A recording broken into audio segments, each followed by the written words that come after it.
నమో విశ్వస్వరూపాయ నమో తేజస్వరూపిణే ప్రేమానందయతీంద్రాయ గురుదేవాయ తే నమః. ఓం బ్రహ్మచారి మహర్షి సద్గురు శ్రీ శ్రీ శ్రీ ప్రేమానంద స్వామి తపోవనము ఆశ్రమము సంస్థాపకులు, సనాతన ధర్మ సమాజము వ్యవస్థాపకులు బ్రహ్మచారి మహర్షి సద్గురు శ్రీ శ్రీ శ్రీ ప్రేమానంద స్వామి గురుదేవుల పాదపద్మములకు సాష్టాంగ నమస్కారములు. యోగ మార్గము యొక్క విశిష్టతను గూర్చి గురుదేవులు రచించినటువంటి శ్లోకము యోగ మార్గ ఉపదేశవాణి శ్లోకము. యోగా నిత్యక్రియంతి చ సర్వరోగ నివారిణి జ్ఞానం లబ్ధ సుఖశాంతి మనోభీష్ట ప్రదాయిని. యోగాసనములను ప్రతినిత్యము అభ్యసించేటటువంటి వారికి సర్వరోగములు నివారణము జరుగును, జ్ఞానం లభిస్తుంది, సుఖశాంతులు కలుగుతాయి. ఒకటేమిటి, సర్వ మనోభీష్టములు నెరవేరుతాయి. ఇప్పుడు మనము పాదాంగుష్ట ఆసనమును ఎలా చేయాలో నేర్చుకుందాము. పాదాంగుష్ట ఆసనము, పాదః అంటే పాదము, అంగుష్ట అంటే కాలి బ్రటనవేలు, ఆసనము అంటే భంగిమ. ఈ ఆసనములో చేతులు రెండు పాదముల యొక్క బ్రటనవేలును పట్టుకొని ఉండడం జరుగుతుంది. అందుకే ఈ ఆసనమును పాదాంగుష్ట ఆసనము అంటారు. ఇందులో 7 విన్యాసములు ఉంటాయి. వీటిని ఈ 7 విన్యాసములను క్రమ పద్ధతిలో ఏ విధంగా చేయాలో ఇప్పుడు మనము నేర్చుకుందాము. స్టాండింగ్ ఇన్ సమస్థితి. మొదటి స్టాండింగ్ ఇన్ సమస్థితి, శరీరం యొక్క బరువును 2 పాదములపైన ఉండునట్లుగా సంతులనం చేసి ఉంచాలి. దీనినే సమస్థితి అంటారు. 1వ దశలో గాలిని పీల్చుకుంటూ 2 పాదముల మధ్య అడుగు గ్యాపు ఖాళీ స్థలమును ఉంచాలి.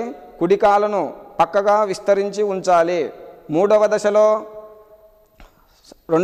రెండవ దశలో గాలిని వదులుతూ కుడి ఎడమ చేతులతో మధ్య చేతులతోటి కుడి ఎడమ పాదముల బ్రటనవేలును పట్టుకోవాలి. మూడవ దశలో గాలిని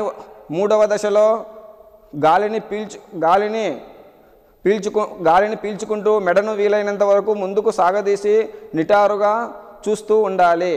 4వ దశలో గాలిని వదులుతూ మొండస్థానంను పూర్తిగా ముందుకు వంచి తలను మోకాలకు తాకించాలి. ఆసన స్థితి. ఇందులో 5 సాధారణ శ్వాసలను తీసుకోవాలి. ఒకసారి శ్వాసను తీసుకొని వదలడము, ఇది ఒక పర్యాయము. ఈ విధంగా 5 సాధారణ శ్వాసలను చేయాలి. 5వ దశలో గాలిని పీల్చుకుంటూ మెడను వీలైనంత వరకు ముందుకు సాగదీసి నిటారుగా చూస్తూ ఉండాలి. 6వ దశలో గాలిని పీల్చుకుంటూ తలను మెడను వంచి మోకాళ్ళ వరకు వంచి ఉంచాలి. మోకాళ్ళ భాగం వరకు వంచి ఉంచాలి. 7వ దశలో గాలిని పీల్చుకుంటూ పైకి నిలబడి ఉన్న స్థితికి రావాలి. కుడికాలను ఎడమ పాదము దగ్గర ఉంచాలి. స్టాండింగ్ ఇన్ సమస్థితి. గాలిని వదులుతూ నిటారుగా ఛాతి భాగమును విస్తరించి భుజములను విస్తరించి శరీరం యొక్క బరువు 2 పాదములపైన ఉండునట్లుగా చేయాలి. సంతులనం చేసి ఉంచాలి. దీనినే సమస్థితి అంటారు. ఈ పాదాంగుష్ట ఆసనముల వలన మనకు కలిగే లాభాలు: మలబద్ధకమునకు పూర్తి సంరక్షణకారిగా ఉంటుంది ఈ పాదాంగుష్ట ఆసనము. ఆర్థరైటిస్ ప్రయోజనము చేకూరుస్తుంది.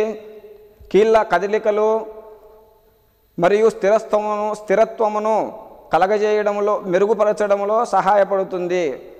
ఆందోళనను ఒడిదుడుకులను పోగొడుతుంది. కీళ్ళ నొప్పులను అలసత్వమును తగ్గిస్తుంది. ఏకాగ్రతను పెంచుతుంది.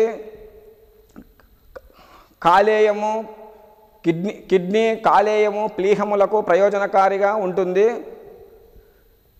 పాదములు నేలపైన గట్టిగా ఉండునట్లుగా చేస్తుంది.